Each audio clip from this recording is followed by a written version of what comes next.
বাঙালির পদস্খলনের একটা গোটা ছবি এই সময় থেকেই মধ্যবিত্ত শ্রেণীর উত্তরণ ঘটছে। খুঁত ছিল আমাদের সমাজে, প্রতিটা জায়গা তিনি এই উপন্যাসে চিত্রিত করেন। সাহিত্যপ্রেমী বাঙালি যে কটি বইকে আদর যত্ন দিয়ে তাদের মনের গভীরে স্থান দিয়েছে, তাদের মধ্যে থেকে একটি অন্যতম শ্রেষ্ঠ বই নিয়ে আজকে আমি কথা বলবো। তবে আজকে আমি এই বইটির কোনো রিভিউ করছি না, কারণ এই বইটির কোনো রিভিউ হয় না। এই বইটি পড়তে পড়তে আমার যে যে অনুভূতির মনে তৈরি হয়েছে এবং যে যে অভিজ্ঞতার মধ্যে দিয়ে আমি গেছি, সেইগুলি আপনাদের সাথে শেয়ার করব।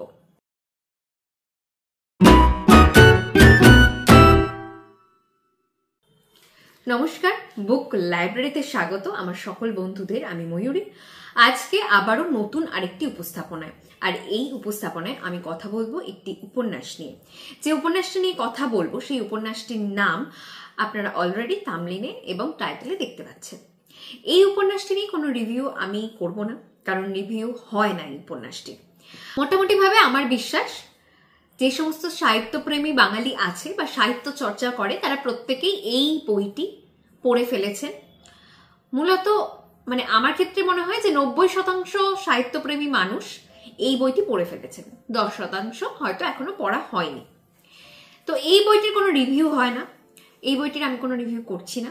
এই বইটি পাঠে আমার যে যে অনুভূতি তৈরি হয়েছে, যে যে অভিজ্ঞতার মধ্যে দিয়ে আমি গেছি, বা যা যা কথা তৈরি হয়েছে এই বইটি পড়ে, আমি সেইগুলি আপনাদের সাথে শেয়ার করব। এবার আসি সেই সময় উপন্যাসের আলোচনায়। তবে উপন্যাসের আলোচনায় আসার আগে বইটি প্রথমে দেখাবো এবং আরো কয়েকটি বিষয়ে আমি আলোকপাত করতে চাই। প্রথম বইটি দেখিয়ে নিই। এই হচ্ছে বইটি, আনন্দ পাবলিশার্স থেকে প্রকাশিত। আমার কাছে থাকা বইটির মুদ্রিত মূল্য হচ্ছে 500 টাকা। বর্তমান মুদ্রিত মূল্য মনে হয় 1000 টাকা। আমি এর বর্তমান দাম ডেসক্রিপশনে এবং ভিডিওতে দিয়ে দেব।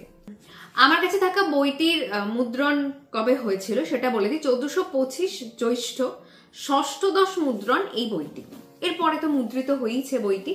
মুদ্রণ আর সংস্করণের মধ্যে পার্থক্য আছে। সেটি হচ্ছে মুদ্রণ মানে একই বই শেষ হয়ে গেলে আবার সেটাকে রিপ্রিন্ট করানো, আর সংস্করণ মানে কোনো ভুল থাকলে বা ত্রুটি থাকলে, বা লেখক যদি মনে করেন যে এই জায়গাটা আমি আরো বেশি কিছু লিখবো বা একটু রেকটিফাই করে নেবো বা নতুন কোনো তথ্য ইনক্লুড করবো, এইগুলো ঘটলে সেটা ঘটে যখন প্রকাশিত হয় তখন সেটা সংস্করণ। এই বইটি প্রথম অবস্থায় 2টি খণ্ডে প্রকাশিত হয়েছিল এবং পরবর্তীতে এটি একেবারে একটি খণ্ডে প্রকাশিত হয় এবং এই বইটি সাহিত্য একাডেমি পুরস্কার এবং বঙ্কিম পুরস্কার পায়। এবার আসি সেই সময় নিয়ে আলোচনা শুরু করার আগে যে কয়েকটি বিষয়ের দিকে আমি আলোকপাত করতে চাই, সে বিষয়ে বাঙালি জাতি নিয়ে কথা বলবো। প্রথমে, বাঙালি জাতি বলতে আপনারা কি বোঝেন? বাঙালি জাতি কি ভীষণ লড়াকু জাতি? বাঙালি জাতি কি ভীষণভাবে সাম্রাজ্যবাদী জাতি?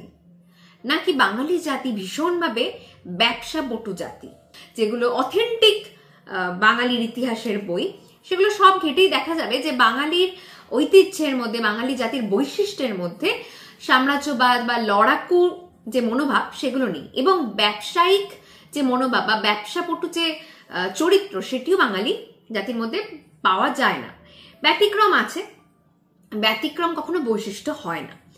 90% লোক যেটা করছে সেটাই বৈশিষ্ট্য। বিক্ষিপ্ত অনেক রকম ব্যতিক্রমী পাওয়া যায়, যে এ ব্যবসাদার ছিলেন, উনি ব্যবসা করতেন, তো সেটাকে আমরা বৈশিষ্ট্য হিসাবে ধরবো না। সাম্রাজ্যবাদী রূপে বাঙালির একটি উদাহরণ আমি বলছি, যেটি ইতিহাসে আছে। গৌড় অধিপতি শশাঙ্কের বাঙালি হিসাবে সাম্রাজ্য বিস্তারের একটি চেষ্টা দেখা যায়, কিন্তু এছাড়া আর কোনো উদাহরণ বাঙালি জাতির মধ্যে থেকে উঠে আসে না। এবার যদি আমরা লড়াকুর দিকটাতে আলোকপাত করি, তাহলে দেখা যাবে যে জমিদারিতে জমিদারে একটা অশান্তি হচ্ছে, ওর ধন সম্পত্তি লুটপাট করে নিচ্ছে, কিংবা যারা ধনী তারা দরিদ্রের প্রতি অত্যাচার করছে। এটার মধ্যে লড়াকু যে শ্রেণী বা লড়াকুর যে বৈশিষ্ট্য সেটা প্রমাণিত হয় না। তাহলে বাঙালি জাতির কাজ কি? বাঙালি জাতিকে ভারতবর্ষের অন্যান্য জাতিরা কিভাবে দেখে, কোন কোন বৈশিষ্ট্যের মধ্যে দিয়ে দেখে, বা গোটা পৃথিবী বাঙালিকে কি রূপে দেখে? বাঙালিকে অন্যান্য জাতিরা দেখে সাহিত্যের মধ্য দিয়ে, তার শিল্পের মধ্য দিয়ে, তার দর্শন চর্চার মধ্য দিয়ে, এবং বাঙালিকে অন্যান্য জাতি, মূলত ব্রিটিশ বা পৃথিবীর অন্যান্য জাতিরা দেখে সমাজ সংস্কারক একটি জাতি হিসাবে। ঠিক যে সময় থেকে বাঙালি মূলত এই সমাজ সংস্কারক রূপে বা শিল্পী হিসাবে, দার্শনিক হিসাবে, সাহিত্যিক হিসাবে নিজেদেরকে প্রতিষ্ঠা করতে শুরু করেছিল, তার আগে থাকতেই এই কার্যক্রম শুরু হয়ে গেল বাঙালিদের মধ্যে। ঠিক যে সময় থেকে নিজেদেরকে প্রতিষ্ঠা করতে শুরু করেছিল বা যে সময় থেকে আপামর বাঙালির মধ্যে বা অনেক বাঙালি মানুষের মধ্যে এই বৈশিষ্ট্যগুলো ফুটে উঠতে শুরু করলো, সেই সময় থেকেই এই উপন্যাসটির যাত্রা শুরু। এই হচ্ছে সেই সময় উপন্যাসের শুরুর কথা। 1840 থেকে 1870 এই সময়কালটি সুনীল গঙ্গোপাধ্যায় এই উপন্যাসে তুলে ধরেছেন। আর এই উপন্যাসের প্রধান নায়ক যে সময়, সে কথাও সুনীল গঙ্গোপাধ্যায়ের উপন্যাসের জ্যাকেটে, উপন্যাস শেষ হওয়ার পরে লিখে গেছেন। এই উপন্যাসটির প্রতি ব্যাখ্যা তৈরি করার জন্য লেখক একটি চরিত্রকে সৃষ্টি করেছেন, সেটা হচ্ছে নবীন কুমার। তার কারণ, যে সময়টাকে কেন্দ্র করে এই উপন্যাসটি রচিত হয়েছে, সেই সময়ের ইতিহাসে থাকা মানুষগুলো সমাজের নানান বিষয় নিয়ে ব্যাখ্যা করেছে, কিন্তু সেই সময়ের যা যা ঘটনা, সেই ঘটনাগুলোর ব্যাখ্যা দেওয়ার জন্য সুনীল গঙ্গোপাধ্যায় নবীন কুমারের চোখ দিয়ে নিজে প্রতি ব্যাখ্যা দিয়ে গেছেন। ধরে নেওয়া যাক মাইকেল মধুসূদন দত্ত কোনো একটি ঘটনার পরিপ্রেক্ষিতে একটি ব্যাখ্যা দিয়েছেন, এবং সেই ব্যাখ্যাটির প্রতি ব্যাখ্যা সুনীল গঙ্গোপাধ্যায় কিভাবে দেবেন? নিজে ওই সময়টাতে গিয়ে তো দিতে পারবেন না, তার জন্য তার একটি অবয়ব দরকার। সেই অবয়বটি হলো নবীন কুমার। এবার আসি এই উপন্যাসের বিস্তার যে শুরু হচ্ছে, তার কিছুটা পার্ট আমি একটু বলি। সেই সময়ের দিকে যদি আমরা দৃষ্টিপাত করি, দেখা যাবে যে সেই সময়ের বেশিরভাগ জমিদাররা ভোগ বিলাসে মত্ত, মানে মদ, বাইনাচ, বুলবুলি খেলা, মানে বুলবুলি পাখির লড়াই, এইসবেই তাদের জীবন কাটছে। এবং তার অন্যদিকে দেখা যাচ্ছে যে এদিকে বিদ্যাসাগরকে আমরা দেখতে পাচ্ছি যে সমাজ সংস্কারে ব্যস্ত, এবং সেই সময় বিধবা বিবাহ যে একটা প্রবর্তন, এবং সেই প্রবর্তন করতে গিয়ে মানে বিদ্যাসাগর থেকে শুরু করে আর যারা যারা যুক্ত, তাদেরকে কতটা কঠিন লড়াইয়ের মধ্যে দিয়ে যেতে হচ্ছে, সেই সকল ছবি আমরা পাই। এই উপন্যাসের কাহিনীর সূত্রপাতের দিকে যদি আমরা একটু দৃষ্টি দিই, তাহলে দেখা যাবে যে রামকমল সিংহের প্রসঙ্গ পাই। রামকমল সিংহ হচ্ছে সেই সময়ের একজন বলিষ্ঠ বা দৃঢ় একজন জমিদার বা বড়লোক একজন জমিদার। সেই জমিদারের চরিত্রের মধ্যে দিয়ে গোটা জমিদার জাতির বৈশিষ্ট্য লেখক তুলে ধরেছেন। সেখানে দেখা যায় যে রামকমল সিংহ কিসে ব্যস্ত? সে ভোগ বিলাসে ব্যস্ত, নেশা, এবং তার সাথে সাথে বিভিন্ন জায়গায় বাড়ি কিনে তার সঙ্গী হিসাবে নারী রাখা, আর সেইটা নিয়ে জমিদারদের মধ্যে একটা লড়াই, যে কে কতজন নারী সঙ্গ করছে বা কে কতজন নারীকে তার সঙ্গী হিসাবে বিভিন্ন জায়গায় রেখে দিচ্ছে, এর মধ্যে দিয়ে একটা কম্পিটিশন হচ্ছে। তাহলে জমিদারদের মধ্যে লড়াই বা প্রতিযোগিতা কি নিয়ে হচ্ছে? নেশা নিয়ে প্রতিযোগিতা হচ্ছে, কতজন নারী সঙ্গ করছে সেটা নিয়ে প্রতিযোগিতা হচ্ছে। কোনো রুচিসম্মত বিষয় বা কোনো শিক্ষা, কোনো সমাজ সংস্কারমূলক বিষয় নিয়ে কিন্তু কোনো প্রতিযোগিতা আজ আমরা পাচ্ছি না। এবং এটাও দেখা যায় যে গ্রামে যেখানে যেখানে ধরুন জমিদারি আছে, সেই জমিদারি দেখাশোনার ইচ্ছাটাও তাদের প্রায় নেই বললেই চলে। কোনো কোনো ক্ষেত্রে যেখানে পুতুলের বিয়ে দেওয়া হচ্ছে, হাজার হাজার টাকা খরচা করে, বুলবুলির লড়াই নিয়ে জমিদারের মধ্যে একটা কম্পিটিশন হচ্ছে যে কার বুলবুলি কতটা শক্তিশালী, তাকে কতটা মানে ট্রেনিং দেওয়া হয়েছে। এই যে একটা চিত্র, জমিদারদের চরিত্রের একটা চিত্র লেখক তুলে ধরেছেন। শুধুমাত্র রামকমল সিংহ চরিত্রটির মধ্যে দিয়েই নয়, আরো অনেকের চরিত্রই দেখিয়েছেন, এবং প্রত্যেকের চরিত্রের মধ্যে এই বৈশিষ্ট্য বিদ্যমান। তাহলে সেই সময়ের জমিদারদের রূপ যখন পেলাম, সেই সময় যারা সমাজটা চালাতো, তাহলে সমাজের কি অবস্থা সেটা আমরা বুঝতেই পারছি। এই সময় আমরা দেখতে পাই যে আমরা বিদ্যাসাগরের কথা পাই, যিনি প্রচন্ড পড়ুয়া, মেদিনীপুর থেকে এসেছেন, কলকাতায় মেস বাড়িতে আছেন, ভীষণ কষ্ট করে আছেন, তার প্রচুর ভাই, নিজে না খেয়েও মানে ভাইদেরকে খাওয়াচ্ছেন, লেখালেখি করছেন, এবং তার চরিত্রের মধ্যে যে একটা অদ্ভুত তৃপ্তি লেখক দেখিয়েছেন, যে কোনো কিছুতেই তিনি বিরক্ত হন না, সবকিছুই তিনি হাসি মুখে মেনে নেন। এই যে তার অসীম সহ্য ক্ষমতা, সেই চরিত্রটি যে এঁকেছেন সেটার মধ্যে সত্যতা আছে আমরা জানি, কিন্তু এই যখন চরিত্রগুলোকে আমরা দেখি তখন আমাদের বিশ্বাস চরিত্রগুলির প্রতি আরো দৃঢ় হয়। আর এই সময় দেখা যাচ্ছে যে ব্রিটিশরা অলরেডি ভারতবর্ষ তথা কলকাতায় তাদের সাম্রাজ্য বিস্তার করে ফেলেছে, এবং সেই সময় তাদের ব্যবসা বাণিজ্য এগিয়ে নিয়ে যাওয়ার জন্য মূল অন্তরায় হয়ে দাঁড়াচ্ছে ভাষা বা ল্যাঙ্গুয়েজ, তখন তারা সিদ্ধান্ত নিল যে ভারতবর্ষে বা বাঙালিদের মধ্যে বা কলকাতায়, যেহেতু তারা মূল ব্যবসাটা শুরু করেছিল কলকাতাকে রাজধানী করে, কলকাতায় বিভিন্ন ছেলেপিলেকে তাদের ভাষা শেখাতে হবে। এবং সেই জায়গা থেকেই তারা সিদ্ধান্ত নিল যে যারা ভীষণভাবে ভাষাটা শিখতে ইচ্ছুক তাদেরকে ইংরেজি ভাষা শেখাবো, এবং সেই ভাষা শিখিয়ে তাদেরকে চাকরিও দেওয়া হলো, কিন্তু সেখানে একটি সীমাবদ্ধতা তারা রেখে দিল। ডেপুটি পদের পর, যতদূর সম্ভব ডেপুটি, এই মুহূর্তে আমার মনে পড়ছে না পদটি, ডেপুটি পদের পর তাদের আর কোনো উচ্চ পদে উত্তীর্ণ করা হবে না। সমস্ত ইংরেজরা উত্তীর্ণ হবে বা ব্রিটিশরা উত্তীর্ণ হবে, কিন্তু ভারতীয় সিভিলিয়ানরা কখনোই বা বাঙালিরা কখনোই সেই হায়ার ক্যাটাগরি পদে উত্তীর্ণ হতে পারবে না। এরকম একটা ছবি আমরা দেখতে পাই। অন্যদিকে আমরা দেখতে পাই যে এই সময় থেকেই ইংরেজদের মধ্যেও ইংরেজ শিক্ষা বিস্তারের একটা প্রভাব লক্ষ্য করা যাচ্ছে। এখানে হিন্দু কলেজ আমরা দেখতে পাচ্ছি, সেখানে দেখছি কিভাবে পড়াশোনা হচ্ছে, কিভাবে কোন কোন বিষয়ে পড়ানো হচ্ছে। এবং এই হিন্দু কলেজের পড়াশোনার প্যাটার্ন বা পাশাপাশি থাকা অন্যান্য কলেজের পড়াশোনার প্যাটার্ন নিতে জানতে জানতে আমরা যাকে পাই সে হচ্ছে মধুসূদন দত্ত। মধুসূদন দত্তর সেই সময় থেকেই দেখা যায় যে ইংরেজিতে তিনি একজন ব্রিলিয়ান্ট স্টুডেন্ট। ইংরেজির প্রতি তার অমোঘ ভালোবাসা, এবং সেই সময় থেকেই সে বিশ্বাস করে সে ইংরেজিতে কাব্য রচনা করবে, ইংরেজিতেই সে সাহিত্য চর্চা করবে। সে নেটিভ বাংলা ভাষাকে সে পছন্দ করে না, সে গৌড়কে বলে গাউড়, সমস্ত বাংলা উচ্চারণকে সে ইংরেজদের মতো করে বা ব্রিটিশদের মতো করে উচ্চারণ করতে শুরু করে। আর তারও বাবা কিন্তু ছিল জমিদার। মাইকেল মধুসূদন দত্ত মাইকেল হওয়ার আগে বাবার যে সমস্ত কাজকর্ম সে করতো সেগুলো কোনো কিছুই সাপোর্ট করেনি এবং সমর্থন না করে নিজে কিন্তু যথেষ্ট ভোগবিলাস করতো প্রথম থাকতেই। আর তার জীবনের একটাই উদ্দেশ্য বা লক্ষ্য ছিল যে দেশের বাইরে যাওয়া, বাইরে গিয়ে ইংরেজি সাহিত্য চর্চা করা এবং ইংরেজি কবি হিসাবে নিজের নাম স্থাপন করা। এই যে মধুসূদন চরিত্রটিকে আমরা পেলাম, তার মধ্যে যে তার মনের নানান রকম স্তর আমরা দেখতে পাবো উপন্যাসটি পড়ে, সেইটা মধুসূদনকে জানতে অনেক বেশি আমাদেরকে সাহায্য করবে। এবার এই ধারা ধরে, মানে শিক্ষার যে প্যাটার্ন বললাম সেটা ধরে এবার আসি যে সেই সময়ে যে শিক্ষার ব্যবস্থা ছিল সেই সময়ের কথায়। সেই সময় দেখা যায় যে বিক্ষিপ্তভাবে বিভিন্ন জায়গায় বা দু একটা গ্রামে গ্রামে টোল সিস্টেমে পড়াশোনা করানো হতো, বা টোল ছিল, কোনো স্কুল ছিল না।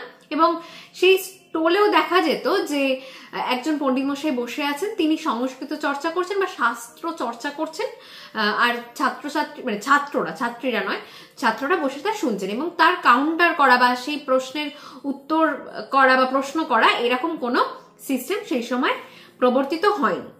আর বিদ্যাসাগর যখন, মানে অনেকটাই পরে সময় আবার চলে আসছি, সেই সময় গিয়ে দেখা যাচ্ছে যে বিদ্যাসাগর বিভিন্ন গ্রামে গ্রামে যখন খোঁজ নিচ্ছে যে কিরকম কি পড়াশোনা হচ্ছে, সেখানে দেখা যায় যে পণ্ডিত মশাই ছাত্রদেরকে শেখাচ্ছেন যে সূর্য পৃথিবীর চারদিকে ঘোরে।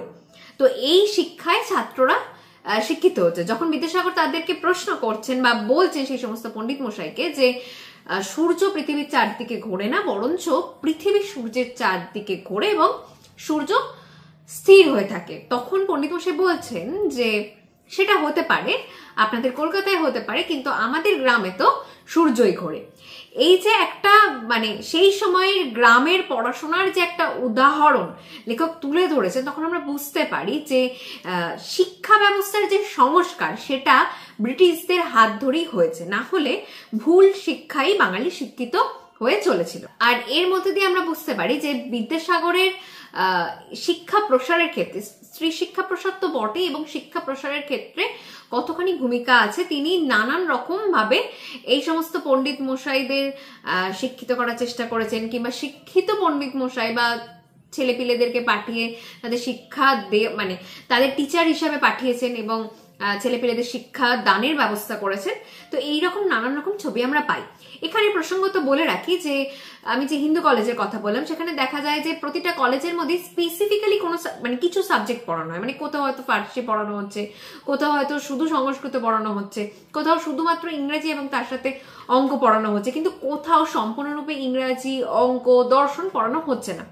বিদ্যাসাগর চেয়েছিলেন যে সমস্ত বিষয়ই ছাত্ররা শিখবে এবং পড়বে। তিনি তার প্রবর্তনও করার চেষ্টা করেছিলেন বা প্রচলন ঘটানোর চেষ্টা করেছিলেন, এবং তারপর কি কি হয়েছে বা কি কি ঘটনার মধ্যে দিয়ে গেছে সেটা জানার জন্য এই উপন্যাসটি পড়ুন। আশা করছি ভালো লাগবে, কারণ এই উপন্যাসটি পড়তে সময় লাগলেও আমরা আমাদের গোটা ইতিহাসটাকে জেনে নিতে পারি এই উপন্যাসটির মধ্য দিয়ে। কারণ অনেক বিষয় আছে, অনেক খুঁটিনাটি বিষয় আছে যেগুলো আমাদের সমাজকে, আমাদের ইতিহাসকে, আমাদের বাঙালির জীবনযাত্রাকে জানতে এবং বুঝতে শেখাবে।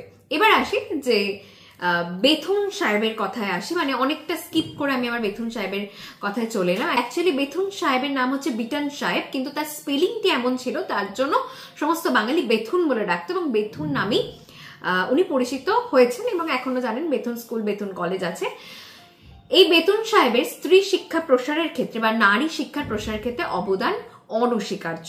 তিনি ভীষণভাবে চেষ্টা করেন যে স্ত্রী শিক্ষা প্রসার ঘটাতেই হবে। বিদ্যাসাগর করেন বা আরো অন্যান্য অনেকেই ভীষণভাবে স্ত্রী শিক্ষা প্রসারে দাবি তোলেন এবং এগিয়ে আসেন, কিন্তু দেখা যায় যে বিটন সাহেব তার সমস্ত যে তাদের যে সাহেব বা তার যে সম্প্রদায় আছে সেই সম্প্রদায়ভুক্ত প্রতিটা মানুষের সাথে লড়াই করে সেই স্ত্রী শিক্ষা প্রসারের জন্য জমি জায়গা রেডি করে এবং যখন স্কুলটা স্থাপিত হবে তখন তিনি মারা যান। তার কিছুদিন আগে তিনি একটি গ্রামের স্কুলে গিয়ে সেখানে গিয়ে তিনি দেখেন যে তার শিক্ষার কি ধরনের প্রসার হচ্ছে বা ঘটছে, সেটা দেখতে গিয়ে তিনি যখন ফিরে আসেন তারপর তিনি কলেরায় আক্রান্ত হন এবং তিনি মারা যান। যতদূর সম্ভব এটা আমার মনে পড়ছে জনাই স্কুল, সেটাও হুগলি ডিস্ট্রিক্টে। তো সেই স্কুলে তিনি যান এবং তারপর ফিরে এসে তিনি অসুস্থ হন, মারা যান এবং তিনি তার স্কুলের প্রতিষ্ঠা দেখতে পারেননি, বিটন সাহেবের স্কুল। এবং সব থেকে বড় ব্যাপার হচ্ছে এই স্ত্রী শিক্ষা প্রসারের জন্য প্রচুর বাঙালি সেই সময় জলের মতো টাকা খরচ করেছে, কেউ জমি দান করেছে, কেউ জুড়ি গাড়ি দিয়েছে, তাও বাড়ি থেকে বা জমিদার বাড়ি থেকে বা বড় বড় বাড়ি থেকে বা ভদ্র বাড়ি থেকে নারীদেরকে স্কুলে ভর্তি করানো প্রায় হচ্ছিলই না। মানে কতটা লড়াইয়ের পর নারী শিক্ষার বিস্তার ঘটেছে সেটা আন্দাজ তো আমরা পাবোই, জানা থাকলেও সেটা আবার রিকল করে নিতে দোষ নেই, সেটা আমরা এই উপন্যাসের মাধ্যমে কিন্তু আরো একবার রিকল করে নিতে পারি যে কতটা স্ট্রাগল, মানে তারা চেষ্টা করছে কিন্তু মানে অন্য দিক থেকে আর হাত বাড়ানো হচ্ছে না। তারা স্কুল খুলছে, তারা নানান রকম ব্যবস্থা করছে যাতে কোনো সমস্যা না হয়, কিন্তু কুসংস্কার যে নারীরা শিক্ষিত হলে বিধবা হয়, নারীরা শিক্ষিত হলে তাদের এই হয় ওই হয়, তো এই কুসংস্কার আচ্ছন্ন সমাজের এই যে পরিবর্তন, সেই পরিবর্তনের কিছু কিছু ধারা কিন্তু ব্রিটিশদের হাত ধরে বা ব্রিটিশদের মাধ্যমেই অপসারিত হয়। মুখ্য ভূমিকা কিন্তু নিয়েছিলেন সেই সময়ের প্রগতিশীল বাঙালি সমাজ। এবার আসি বিধবা বিবাহ প্রচলন। বিধবা বিবাহ প্রচলন ছিল সেই সময়ের একটা সব থেকে বড় ঘটনা, কারণ বিধবা সে আবার বিয়ে করবে, সে তো বারাঙ্গনার সমান, সে তো পতিতার সমান। এক পুরুষকে বিয়ে করার পর সেই নারী যদি আর এক পুরুষকে বিয়ে করে তাহলে তার কপাল খারাপ, মানে সেই পুরুষ একজন বারাঙ্গনাকে ঘরে তুলে নিয়ে আসছেন, সে জনপদবধূ, নানান রকম ভাবে সেই মেয়েটাকে দোষারোপ করা হয়। কিন্তু যখন একটা পুরুষ তার স্ত্রী থাকা সত্ত্বেও আরেকজনকে বিয়ে করছে তার কোনো রকম কোনো বক্তব্য নেই, সেটা জানেনি। আমাদের সমাজে এই ছবি প্রবর্তিত হয়েই আছে। তো এই বিধবা বিবাহ নিয়ে যে বিদ্যাসাগরের লড়াই, সেই লড়াই আমরা দেখি গোটা উপন্যাস ধরে চলেছে। এবং সুনীল গঙ্গোপাধ্যায় নবীন কুমারের মধ্য দিয়ে বিধবা বিবাহ প্রচলনের যে জন্য যে টাকা খরচ করছে তার মধ্যে দিয়ে এটাও দেখিয়েছেন যে বিধবা বিবাহ প্রচলন করলেই হলো না, তার খোঁজ নেওয়া দরকার, সঠিক ছেলেটির সাথে সঠিক নারীটির বিবাহ হচ্ছে কিনা। কারণ বিধবা বিবাহের নাম করে সেই সময় দেখা যাচ্ছে অনেক বারাঙ্গনা এমনি তাদের দুষ্ট লোকের সাথে বিয়ে করছে এবং টাকা নিচ্ছে, কারণ তারা বিদ্যাসাগর মহাশয় বলে একটি টাকার ব্যবস্থা করতেন এবং নবীন কুমার বিধবা বিবাহ করলেই 1000 টাকা মূল্য ধরে দিতেন। এরকম নানান রকম ব্যবস্থার করলেও বিধবা বিবাহ যে কতটা বেঠিক ছিল বা কতটা সঠিক ছিল তার ব্যাখ্যা লেখক নিজের মতো করে দিয়েছেন এবং সেই ব্যাখ্যাটা আমরা পাই নবীন কুমারের মুখ দিয়ে। কারণ যখন দেখা যায় যে যতগুলো বিধবা বিবাহ দিচ্ছেন তার মধ্যে ম্যাক্সিমামই ভুয়ো, অথবা বিধবাকে বিয়ে করে তাকে নিয়ে গিয়ে ফেলে দিচ্ছে কোনো পতিতালয়। এই যে মানে বাঙালির পদস্খলনের একটা গোটা ছবি, সেই ছবির জ্বলন্ত জীবন্ত উদাহরণ হচ্ছে সেই সময়। বিদ্যুৎ সায়নী সভার প্রতিষ্ঠা করেন নবীন কুমার। এই নবীন কুমার চরিত্রটিকে লেখক আসলে কালীপ্রসন্ন সিংহের আদলে তৈরি করেছেন। যখন আমরা দেখি যে মহাভারত অনুবাদ করছেন নবীন কুমার, হুতুম প্যাঁচার নকশা লিখছেন নবীন কুমার, তখন আমাদের আর বুঝতে বাকি থাকে না যে কালীপ্রসন্ন সিংহ চরিত্রের আদলেই নবীন কুমার চরিত্রটিকে লেখক সাজিয়ে তুলতে চেয়েছেন। হরিশ মুখার্জি বলে আমরা যে চরিত্রটিকে পাই সেই চরিত্রটির কতটা গুণ, সে চরিত্রটি কতটা সমাজ সংস্কারকমূলক কাজ করেছে বা কতটা প্রগতিশীল চরিত্র সেটা ইতিহাসে আছে। এই হরিশ মুখার্জি চরিত্রটিকে দেখা যায় যে নিজের ইচ্ছায় বা স্ব ইচ্ছায় ইংরাজি শিখে সে সরকারি পদে উত্তীর্ণ হয়েছে। খুবই গরিব সম্প্রদায় থেকে উঠে এসে নিজেকে একটা বড় জায়গায় প্রতিষ্ঠা করেও নিজের ইতিহাসকে ভুলে না গিয়ে সে ক্রমশ লড়াই করে গেছেন গরিব মানুষদের জন্য লেখার মাধ্যমে। এবং তার মৃত্যুর পরে আর কোনো বাঙালি জাতি তাকে মনে রাখলো না। এর ফলে সুনীল গঙ্গোপাধ্যায়ের মনে কি হলো যে এত বড় একজন লোক যে চেষ্টা করছে সারাক্ষণ সমাজ সংস্কার করতে তার কাগজের মধ্য দিয়ে, সেই লোকটাকে ভুলে গেল বাঙালি। তখন নবীন কুমার চরিত্রটির মধ্য দিয়ে হরিশ মুখার্জিকে বাঁচিয়ে রাখার চেষ্টা করলেন কন্টিনিউয়াসলি। আমি জানি না বাস্তবে হরিশ মুখার্জিকে এইভাবে কেউ বাঁচিয়ে রাখার চেষ্টা করেছিলেন কিনা, কিন্তু সুনীল গঙ্গোপাধ্যায় অনেক চেষ্টা করেও আলটিমেটলি নবীন কুমারকে মানে হাল ছেড়ে দিতে হয়। একটা সময় যখন দেখছে তার পেপার আর বিক্রি হচ্ছে না এবং সে প্রচুর টাকা নষ্ট করেও বা প্রচুর টাকা দিয়েও আর যখন কাগজটি চলছে না তখন হাল ছেড়ে দিতে হয়।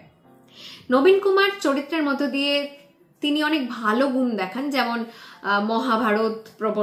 মহাভারত অনুবাদ বা বিভিন্ন পত্রিকার রচনা, দৈনিক পত্রিকা প্রকাশের চেষ্টা। কিন্তু দেখা যায় যে বাঙালি সমাজ কোনো শিক্ষিত কোনো কিছুকেই সে অ্যাকসেপ্ট করছে না বা বাংলা পেপার কেনার প্রবণতা বাঙালিদের মধ্যে তৈরি নেই। অথচ ইংরেজি পেপার যেখানে বাঙালিদের কোনো তথ্যই নেই, শুধু সাহিত্যের ইতিহাস বা সাহিত্যের প্রতিদিনের ঘটনা লেখা থাকছে, সেইটার প্রতি বাঙালিদের মধ্যে ভীষণ আগ্রহ, তারা প্রতিদিন সেই পত্রিকাটি সংগ্রহ করছে। কিন্তু নবীন কুমার যে পত্রিকাটি প্রকাশ করছে দৈনিক বাংলা পত্রিকা, সেই পত্রিকা সংগ্রহ করছে না। এই যে এর মধ্যে দিয়ে বাঙালির যে ঈর্ষান্বিত স্বভাব বা বাঙালিকে কোনো রকম ভাবে পছন্দ করে না, বাঙালির যদি অন্য কোনো বাঙালির উন্নতি ঘটে সেই ছবি কিন্তু আমরা এই ছোট ছোট বিক্ষিপ্ত ঘটনার মধ্যে দিয়ে পাই, যা সুনীল গঙ্গোপাধ্যায় বারবার দেখিয়েছেন। আর কি মিস করছি? আচ্ছা, ঠিক এই সময় আমরা বঙ্কিমচন্দ্রকে পাই। পাওয়াটা খুব স্বাভাবিক, 1840 থেকে 1870 এই সময় আমরা দেখি যে বঙ্কিমচন্দ্রেরও বক্তব্য যে আমি বাংলায় কিছু লিখবো না, আমি যা লেখার ইংরেজিতে লিখবো। তো তারপরে একটা সময় পর বঙ্কিমচন্দ্র বাংলায় লিখলেন। 1864-তে উনি লিখেছিলেন রাজমোহন সোয়াইব, আপনারা অনেকেই জানেন, এবং 65-তে তিনি দুর্গেশ নন্দিনী লিখলেন। এবং দুর্গেশ নন্দিনী লেখার পর যে একটা সাড়া পড়ে গেল যে কি লিখেছেন, এটা সাড়া পড়ে গেল এবং তারপর থেকে হয় বঙ্কিমচন্দ্রের গদ্য লেখার প্রতি একটি ঝোঁক তৈরি হলো। এই বঙ্কিমচন্দ্র বা দীনবন্ধু মিত্র এদের প্রসঙ্গে আমি যখন আসি তখন দেখা যায় যে কিভাবে গদ্য লেখার প্রবর্তন শুরু হচ্ছে বাংলায়, সেইটা আমরা দেখতে পাবো এই উপন্যাসের মধ্য দিয়ে। এই উপন্যাসে দেখা যায় যে মধুসূদন মাদ্রাজ থেকে একদম ভিখারি হয়ে যাকে বলে ফিরে আসছেন। তিনি ওখানে গিয়ে কিছুই করতে পারেননি এবং এখানে ফিরে এসে তার অবস্থা ভীষণভাবে খারাপ। তিনি কি করবেন এবং তখনও তিনি গোয়ার তুমি করে বসে আছেন যে তিনি বাংলা লিখবেন না, আর যাই কিছু করুন না কেন। তারপরে নানান রকম সুযোগ সুবিধার মধ্য দিয়ে বা বন্ধু বান্ধবের হাত ধরে সে একটি কোর্টে আর্দালির কাজ পায় এবং আর্দালির কাজ পেয়েও তার মনের মধ্যে সারাক্ষণ একটা ডিপ্রেশন কাজ করতে থাকে যে সে ভেবেছিল যে ইংরেজি নিয়ে কাজ করবে বা ইংরেজি সাহিত্য রচনা করবে, কিন্তু সেটা না করে সে বাংলা ট্রান্সলেটর হিসেবে কাজ করছে। তারপর এরকম করতে করতে নানান রকম ঘটনার মধ্য দিয়ে মাইকেল মধুসূদন দত্ত একটি নাটকের বাংলা অনুবাদ করেন এবং তারপর থেকেই তিনি একটার পর একটা রচনা লিখতে থাকেন এবং যা তাকে সাড়া ফেলে দেয় গোটা বাঙালি সমাজে। তারপরে সে আবারও বাইরে চলে যায়, দেশের বাইরে, যে তাকে এবার ব্যারিস্টার হতে হবে। এই যে তার ব্যারিস্টার হওয়ার যে প্রবণতা বা ইচ্ছা, সেখানে দেখা যায় যে সে সমস্ত তার সম্পত্তি ফিরে পায়, যে সম্পত্তি ফেলে রেখে একটা সময় চলে গিয়েছিল। কিন্তু যাকে বিশ্বাস করে সে রেখে যায়, সে তার সাথে বিশ্বাসঘাতকতা করে, তাকে এই সম্পূর্ণ তার পড়াশোনার জার্নিতে সাহায্য করে যায় বিদ্যাসাগর, বিনা চুক্তিতে বা বিনা শর্তে। এবং মানে একটা সময় হয়ে গেছিল যে বিদ্যাসাগর নিজে আর টানতে না পারলেও শুধুমাত্র মাইকেল মধুসূদন দত্ত যেহেতু পড়াশোনায় ভীষণ আগ্রহী, সেহেতু বিদ্যাসাগর সারাক্ষণ মধুসূদনকে সাহায্য করে গেছে এবং সে ব্যারিস্টার হয়ে আসার পরেও তার ব্যারিস্টারির প্রতি কোনো রকম কোনো অমুক টান আগ্রহ ছিল না, তার মনে হচ্ছিল তার জীবনটা শেষ হয়ে গেছে। এই যে আমি এত কথা বললাম মধুসূদনকে নিয়ে, তাহলে আমরা কি পাচ্ছি, মধুসূদনের পুরো জীবন চক্রটা আমরা এই উপন্যাসে দেখতে পাবো। কিভাবে সে মাইকেল মধুসূদন হচ্ছে, কিভাবে সে মাদ্রাসে গিয়ে মানে নিজের পদস্খলন ঘটিয়ে ফিরে আসছে, কিভাবে সে ব্যারিস্টার হচ্ছে, কিভাবে তার সন্তানাদি হচ্ছে, বিয়ে করছে, এবং সে কবি হিসাবে যে বাঙালি মহলে একটা জায়গা করে নিচ্ছে, নেওয়ার পরেও তার মনের মধ্যে সেই একটা ধারণা যে না, তাকে ইংরাজি সাহিত্য রচনা করতে হবে, সেইটা তাকে কোথাও মানে কতটা তাকে পিছিয়ে দিচ্ছে জীবন থেকে, সেই ছবি এই উপন্যাসে স্পষ্ট। আচ্ছা, এই উপন্যাসের সব থেকে গুরুত্বপূর্ণ একটা বিষয় বলে আমার মনে হয়েছে, সেটা নীলকর সাহেবদের অত্যাচার। নীলকর সাহেবদের অত্যাচারে চাষিদের যে করুণ অবস্থা, সেই করুণ পরিস্থিতিকে নিয়ে লেখা হয়েছিল দীনবন্ধু মিত্রের লেখা নীলদর্পণ নাটকটি। দীনবন্ধু মিত্র কুষ্টিয়া বা নদিয়া জেলার একজন দরিদ্র পরিবারের সন্তান। সে তার নিজের ইচ্ছায় কলকাতা চলে আসে এবং নানান রকমভাবে শিক্ষা অর্জন করে, এবং শিক্ষা অর্জন করে তিনি একটি চাকরি পান। তাই সে নীলদর্পণ নাটক রচনা করতে পারবে না। নানান রকম উপায়ে সে জানতে পারে নীলকর সাহেবদের অত্যাচারের কথা, তারা চাষিদের ওপর কি হারে অত্যাচার করছে, কিভাবে অত্যাচার করছে, এবং সেই অকল্পনীয় অত্যাচারে তাদের কতটা দুর্বিষহ অবস্থা। কিন্তু এই উপন্যাসটি লেখার জন্য তিনি মাইকেল মধুসূদন দত্তকে, মানে উপন্যাসটি না, এই নাটকটি লেখার জন্য তিনি মধুসূদনকে ভীষণভাবে বলেন, অনুরোধ করেন, কিন্তু মধুসূদন কোনো নেটিভদের নিয়ে লিখবেন না এরকম বলে উড়িয়ে দেন। তারপরে দীনবন্ধু মিত্র নীলদর্পণ নাটকটি লেখেন, এবং নীলদর্পণ নাটকটি যদি পড়ি আমরা দেখব যে সেখানে এই চরিত্রগুলো, মানে যাদেরকে আমরা পাচ্ছি, যে গঙ্গানারায়ণ নবীন কুমারের দাদা, সেই গঙ্গানারায়ণ চরিত্রটিকেও তিনি এঁকেছেন অন্যরকম ভাবে। সেই সময়ের যে ছবি, সেই ছবিগুলো চরিত্রগুলোকে বদলে বদলে তিনি কিন্তু নীলদর্পণ নাটকে তুলে ধরেছেন। আর এই নীলদর্পণ নাটকটি ইংরেজিতে অনুবাদ করেন বেনামে মধুসূদন দত্ত। কারণ যেহেতু মধুসূদনও সরকারি চাকরি করে এবং দীনবন্ধু মিত্র সরকারি চাকরি করে, কেউই নিজের নামে এই নাটকটি ছাপতে পারেননি।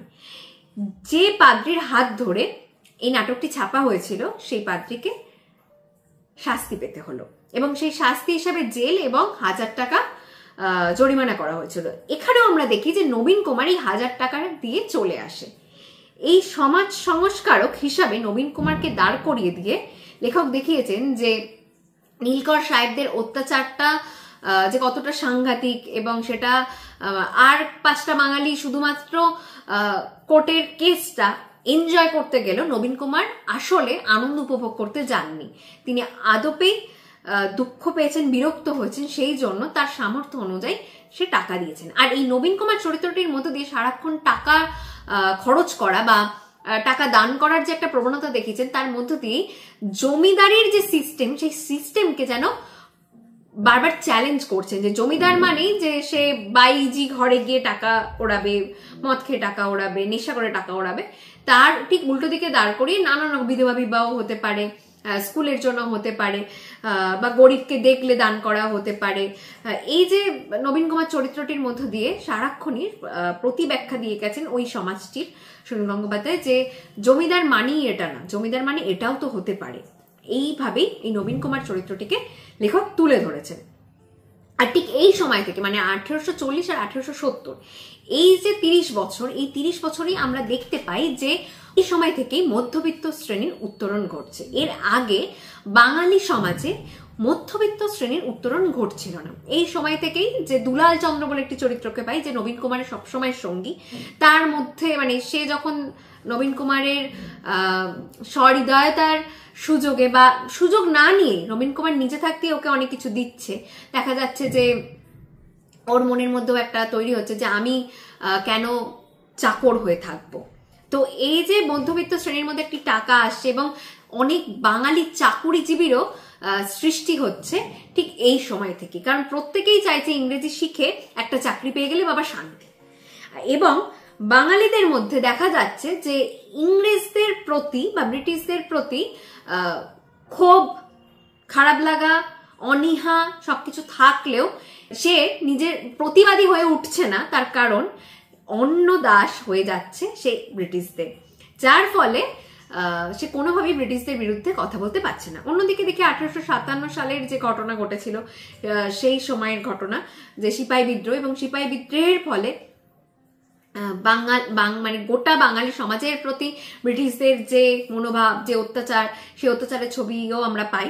তো এই গোটা উপন্যাসটাতে 40 থেকে 70-এর সময়কে তুলে ধরলেও এই সময়ের বেশ কিছু পরিবর্তন যা যা হয়েছিল সেগুলো ভীষণভাবে নানান ঘটনার মধ্যে দিয়ে চোখে আঙুল দিয়ে দেখিয়েছেন। প্রথমত হচ্ছে নারী শিক্ষার বিস্তার, বিধবা বিবাহ প্রথার প্রচলন, তৃতীয় হচ্ছে মধ্যবিত্ত শ্রেণীর উত্তরণ ঘটছে, চতুর্থত হচ্ছে চাকুরিজীবীর উত্তরণ ঘটছে, বাঙালি নিজের মতামত প্রবর্তনের বা নিজের মতামত পোষণের একটি চেষ্টা করছে নানান রকম পত্রিকা প্রবর্তনের মধ্য দিয়ে।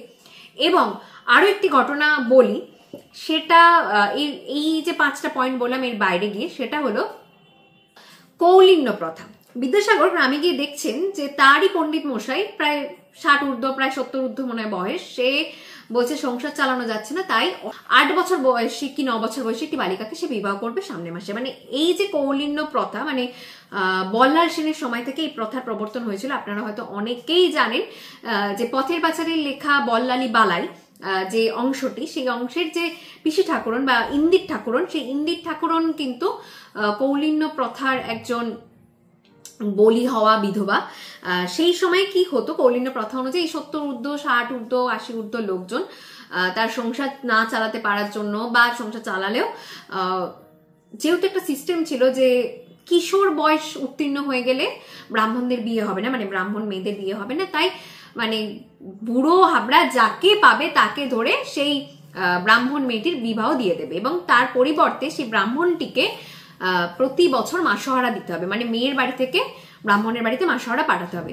তার পরিবর্তে ব্রাহ্মণ বছরে একবার বা বছরান্তে একবার সেই নারীটির সাথে বা সেই কিশোরীটির সাথে সহবাস করে যাবে বা 1 মাস থেকে যাবে।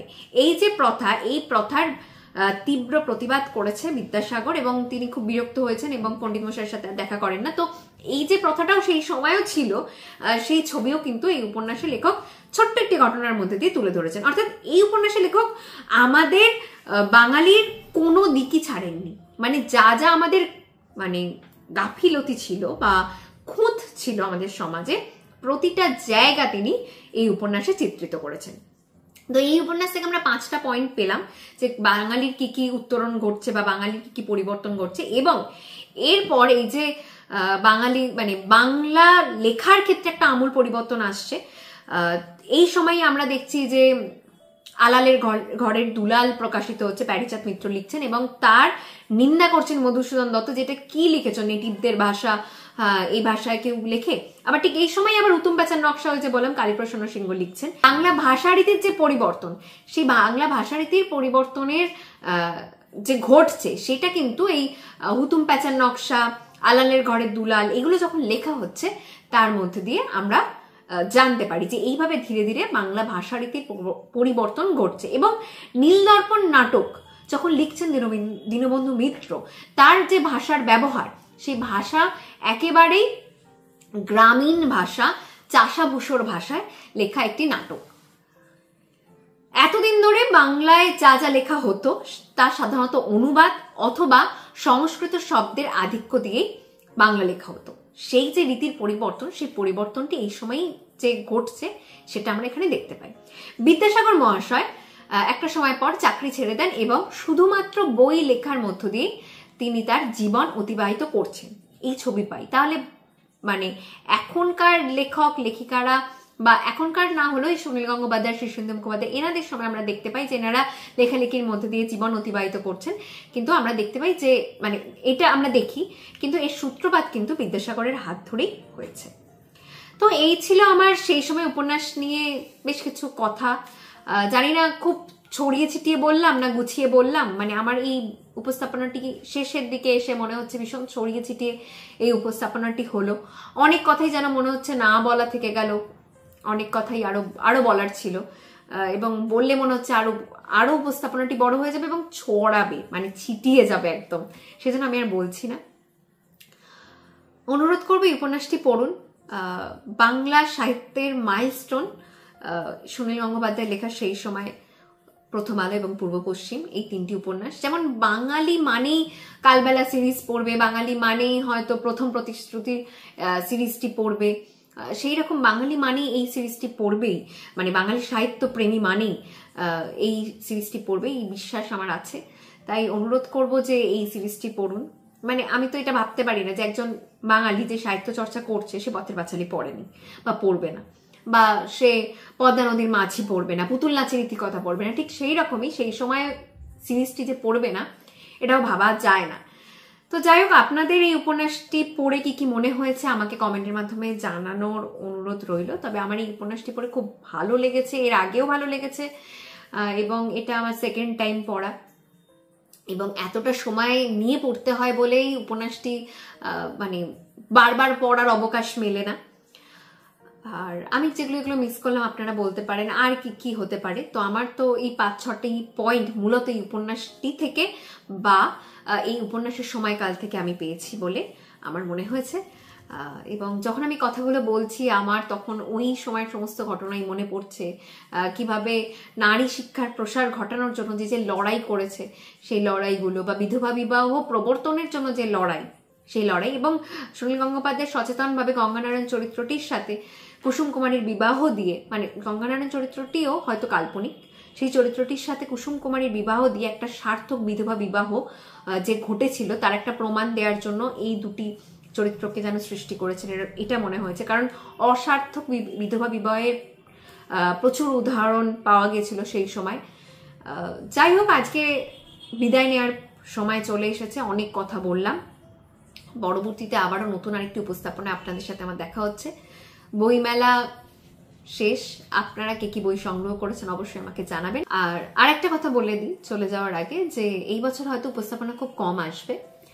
কারণটা হচ্ছে, জানেনই এই চ্যানেলটি বই পড়ে বই রিভিউ করার চ্যানেল, তাই এই বছর আমরা ভীষণভাবে ফোকাসড যে বই পড়তে হবে, মানে খুব কম বই পড়া হচ্ছে, এবং বই পড়া হলেও সেগুলো রিভিউ করা হচ্ছে না, হয়তো এমন এমন বই বা ইচ্ছা করছে না। তাই এমন বেশ কিছু বই আমরা এই বছর আমাদের একটি লিস্টে রেখেছি যে বইগুলো পড়তে বেশ সময় লাগবে, এবং তার জন্য উপস্থাপনা আসতেও অনেক সময় লাগবে। তাই অনুরোধ করব, মানে উপস্থাপনা এলে আপনারা যাতে আমাদের পাশে থাকেন।